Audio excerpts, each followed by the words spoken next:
Federation of unaided schools association of Andhra Pradesh ఆధ్వర్యంలో Vijayawada మొగల్రాజుపురంలో media సమావేశం నిర్వహించారు.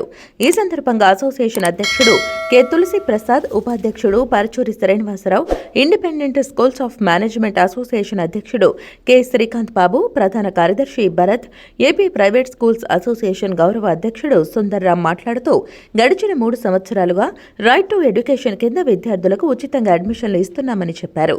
గత 3 సంవత్సరాల నుంచి ఫీజు రియంబర్స్మెంట్ చేయలేదన్నారు.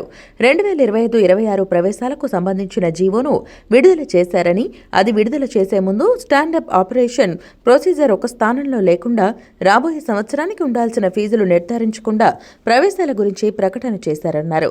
గత 3 సంవత్సరాలుగా ఇచ్చిన అడ్మిషన్లకు ఫర్ చైల్డ్ ఎక్స్పెండిచర్ను కమిటీ నిర్ధారించి పాత బకాయిలను చెల్లించి అడ్మిషన్ల ప్రక్రియ చేపట్టాలని కోరారు.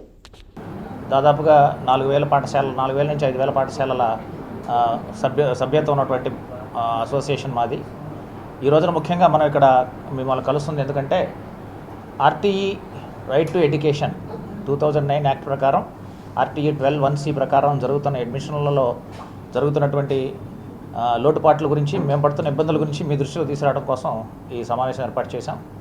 గడిచిన 3 సంవత్సరాలుగా రైట్ టు ఎడ్యుకేషన్ కింద విద్యార్థులకు ఉచితంగా అడ్మిషన్లు ఇస్తున్నాం. అవి ఉచితమైన సీట్లు కాదు, ప్రభుత్వం దాని తాలూకు ఫీజులు మాకు రీయింబర్స్ చేయాలి. గడిచిన 3 సంవత్సరాలుగా ఈ ఫీజులు రీయింబర్స్ చేయడం జరగలేదు. అలాగే 25-26 విద్యా సంవత్సరానికి కూడా మరి ప్రవేశాలకు సంబంధించినటువంటి జీవోని రిలీజ్ చేశారు.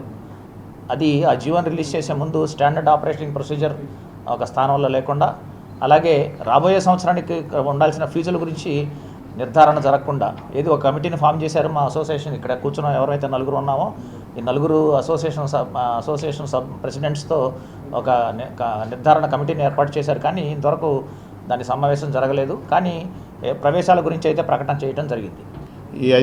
ఈ 12(1)(c) అనేది అన్ని స్కూళ్ళకి వర్తిస్తున్నాయి కాబట్టి మేము కూడా ఒక రకంగా దానిలో భాగమే.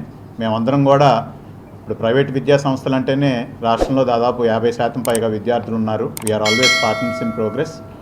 అయితే ఈ కొన్ని లోపాలతోటి ఈ ప్రక్రియ జరగటం వలన మేమందరం కూడా బాధపడుతున్నాము.